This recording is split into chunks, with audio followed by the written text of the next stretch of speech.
Bueno, Laureano del Castillo es director ejecutivo del Centro Peruano de Estudios Sociales, CEPES, una persona que conoce profundamente el campo peruano, el mundo rural, la agricultura en particular, y está aquí con nosotros esta mañana para hablar de lo que significó, ¿no es cierto?, una celebración más del Día del Campesino y lo que significa esto para el futuro de la agricultura en el Perú. Laureano, siempre es un gusto conversar contigo. Bienvenido. Al contrario, un gusto. Buenos días. ¿Cuál sigue siendo la gran deuda del Perú con su mundo agrario, Laureano? Enorme. Enorme, ¿no? Enorme. Hemos tenido un inicio de república, hemos celebrado 200 años. Para empezar, nos olvidamos que la principal fuerza militar que tuvimos en esos años de confrontación, tanto defendiendo a la corona española como defendiendo a la futura república y actual república, fueron básicamente campesinos. No habían ejércitos regulares, claro. No tenemos lo de Ucrania, ni mucho menos, ¿no? Y luego hemos ido avanzando en la historia, las ciudades han crecido, hemos tenido industria, turismo, pero el sector rural sigue postergado. Y lo dicen las cifras. El último reporte de la pobreza de INEGI nos dice que la pobreza ha aumentado en todo el Perú, y en términos numéricos la mayor cantidad de pobres está en las ciudades, pero claro, la mayor parte del Perú vive ahora en las ciudades, a diferencia de hace unos 60 años. Claro. Pero en términos porcentuales, es decir, comparando la población que existe en ciudades y en el mundo rural, 4 de cada 10 pobladores rurales son pobres. Y eso nos tiene que golpear la cara, nos tiene que hacer reaccionar de alguna manera. De acuerdo. Durante muchos años, Laureano, la propaganda conservadora siempre vendió la idea que el gran fracaso del campo había comenzado con la reforma agraria y la desaparición de las ricas haciendas de la costa que durante muchos años habían existido. Yo quería preguntarle, la situación del campo hoy, ¿qué le debe en lo bueno y en lo malo a esa reforma agraria? Lo que vemos ahora en el campo definitivamente es algo muy distinto de lo que teníamos en aquellos años. Okay. ¿No? Si uno revisa las estadísticas, los censos de aquellos años, iba a encontrar esto que se sabía en toda América Latina, lo dijeron los obispos en el año 68. Hay mucha gente con poca tierra y muy poca gente con muchísima tierra. Esas son estadísticas en el Perú, en América Latina, que hemos compartido. La Alianza para el Progreso de Kennedy también tenía mapeado eso, Laureano, ¿no? Así es. Y los estudios históricos y sociológicos nos muestran que los militares lo que quisieron hacer el año 68, que dan el golpe militar, y el 69, que aprueban la ley de reforma agraria, era evitar el comunismo, es decir, adelantarse a lo que pudo haber significado una irrupción de Sendero Luminoso o algún grupo similar por aquellos años. Entonces, para ellos era claro, o enfrentamos este problema de excesiva concentración de la tierra o se nos viene una revuelta social imparable. Eso ha cambiado. Ahora tenemos una distribución de la tierra un poco más homogénea, aunque hay que decirlo también, han habido estos últimos 20 años o un poco más procesos de reconcentración de la tierra silenciosos, de alguna manera legales, a partir sobre todo de la costa, usando tierras fiscales, es decir, tierras donde no había conflicto, no había nada que repartir. Entiendo. Pero lo cierto es que tenemos enormes extensiones de tierra controladas por empresas, como digo siempre, que harían palidecer a nuestros antiguos oligarcas. Eso te iba a preguntar, ¿más grandes de lo que fueron las haciendas? Mucho más grandes. Fernando Eguren alguna vez hizo un gráfico que era bastante elocuente. 16 haciendas del Valle de Huaura-Sayán del Valle de Huaral, juntas, ¿no?, en la época previa a reforma agraria, tenían una cantidad de tierras mucho menor de la que podían tener, estamos hablando ya de hace varios años, la que podían tener Gloria o Damper en aquellos años. El minifundio y la disposición de la tierra en pequeños tamaños, ¿es también una herencia de la reforma agraria? Lamentablemente también, pero no porque la reforma agraria la propiciara. Por el contrario, uno de los reclamos en los años 70 era justamente que la reforma agraria no había atendido al minifundio. Es decir, lo que había hecho era básicamente tomar las antiguas haciendas, formar cooperativas, formar SAIs, pero al minifundista no le llegó la reforma agraria. Y esto no ha cambiado. Y por el contrario, lo que hay en el Perú es una tradición muy grande de división de la tierra, sobre todo en la sierra, que tiene que ver con la herencia. Okay. ¿No? Entonces, el patrimonio más importante para muchos agricultores y campesinos es la tierra. Tiene 5 hijos, le deja a cada uno un pedazo. Estamos hablando de un proceso de más de 50 años, entonces imaginen que esta subdivisión ha continuado. No llegamos al nivel de Bolivia, de acuerdo. Ellos hablaban de surcofundio, imagínate, ¿no? Pero sí hay una atomización muy grande de la tierra que también es antieconómica. De acuerdo. ¿Y el esfuerzo comunal, asociativo, cooperativo en esas tierras ha ido dando resultados o pobremente? Muy pobremente en realidad, porque preguntaba hace un rato respecto de pro y contra, digamos, de reforma agraria. Y uno de los grandes temas que generó la reforma agraria fue que esta distribución de tierra y asignación de tierra no se hizo consultando y respetando la voluntad de los agricultores. Me explico. A muchos trabajadores, porque la tierra se entregó a los trabajadores, no se les consultó si querían ser parte de una cooperativa. Se le dijo simplemente, va a haber reforma agraria, vamos a entregar la propiedad, firma acá. ¿Qué es esto? Tu aceptación de ser parte de una cooperativa, ¿no? Y entonces empezamos mal, porque la cooperativa tiene que ser algo surgido de la voluntad. Lógico.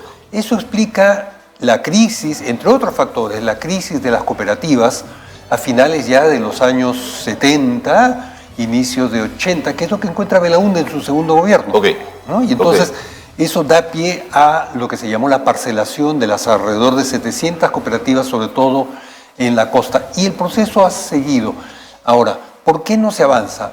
La cooperativa es un excelente modelo. Lo que pasa y es que ha dado excelentes resultados también. En muchas partes del mundo, Estados Unidos, Europa, Japón, hay un desarrollo del cooperativismo muy grande. Sí. Pero aquí hablar de cooperativismo con esa mala experiencia es de alguna manera hablar de algo que irrita un poco a los agricultores.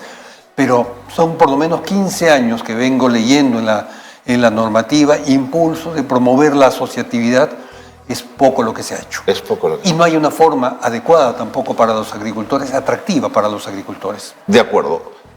Quería comenzar nuestra conversación un poco situando el panorama general e ir después a lo concreto. El Ministerio de Desarrollo Agrario y Riego ha informado recientemente que la producción agraria en abril de este año respecto a abril del 2022 ha caído en 14%, doy cifras un poco redondas, y que la producción agrícola había caído en 20,2% en el año, ¿no es cierto? ¿Qué significan estas cifras? ¿Deberíamos preocuparnos por las mismas? Definitivamente. A ver, pongamos las cosas por el inicio. Todos tenemos un recuerdo medio traumático de la época de la pandemia, inicialmente con la cuarentena. Sí. ¿Cómo sobrevivimos? El campo siguió produciendo. Básicamente porque campesinos, campesinas, agricultores siguieron produciendo y nos alimentaron con alimentos buenos, sanos y baratos. Bueno, ellos han tenido que soportar, igual que nosotros, la pandemia, pero encima han tenido escasez de fertilizantes, han tenido que soportar el yacu, es decir, lluvias en el norte, sequía en el sur. Ahora están soportando los efectos del Niño y, claro, no hay bolsillo que aguante. En realidad es el agro el que viene subsidiando a las ciudades hace mucho tiempo, pero todo tiene un límite. Entonces, ¿qué vamos a tener?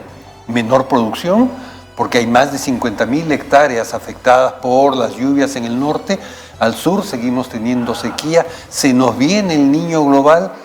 Entonces, ¿qué estamos haciendo por esos productores y productoras en el país? Muy poco. La ciudad le debe su supervivencia al campo. Y otra vez nos hemos puesto a mirar a otro lado y no atender a estas necesidades de ciudadanos peruanos y peruanas. ¿Y cómo comenzamos a pagar esa deuda? Bueno, lo primero es ni siquiera creando cosas. Ya hay instrumentos. Hay, por ejemplo, una ley aprobada al final del gobierno de Humala, que es la Ley de Promoción y Desarrollo de la Agricultura Familiar. ¿Qué hemos hecho? La hemos reglamentado. Aprobamos con demora un Plan Nacional de Agricultura Familiar que no era sino la suma de lo que ya cada ministerio tenía y no estamos pensando en lo que la Constitución manda. Nos guste o no, la Constitución del 93 tiene una norma que es bien clara. El Estado apoya el desarrollo preferente de la agricultura. No lo hacemos. Preferimos el turismo, preferimos la poca industria que nos queda y nos olvidamos del campo. Presumo que son decisiones que tienen que ver con que recolectar tributo del sector industrial, del sector turismo, del sector agroexportador es mucho más sencillo que una inversión de largo aliento en la agricultura familiar. Sin duda, pero lo que hay que ver es que no solamente estamos hablando de la fuente de alimentación, estamos hablando del 57%, Pues sí, claro, por supuesto. 57% de lo que consumimos. Claro, en no, de acuerdo. viene De la del seguridad campo. alimentaria del país, Laureano, de eso hablamos. Así es, que es fundamental y que casi no se dice, sino para hablar de algunas cosas. Orgullosísimos de tener el mejor restaurante del mundo, pero tenemos una inseguridad alimentaria que compite casi con algunos países asiáticos y africanos. Y esto hablando no en general, sino por provincias y distritos. Entonces, eso es lo que hay que mirar. Y entonces sí, hay que ver inversiones, pero hay que ver que ningún país se ha desarrollado ignorando su agricultura. ¿Qué porcentaje de la agricultura del Perú es agricultura familiar? ¿Y podrías definir agricultura familiar, Laureano? Bueno, hay varias definiciones de agricultura familiar. FAO tiene una definición, nuestra ley trae una definición. Estamos hablando básicamente de unidades conducidas por familias, por eso se llama familiar, y que tiene varias características.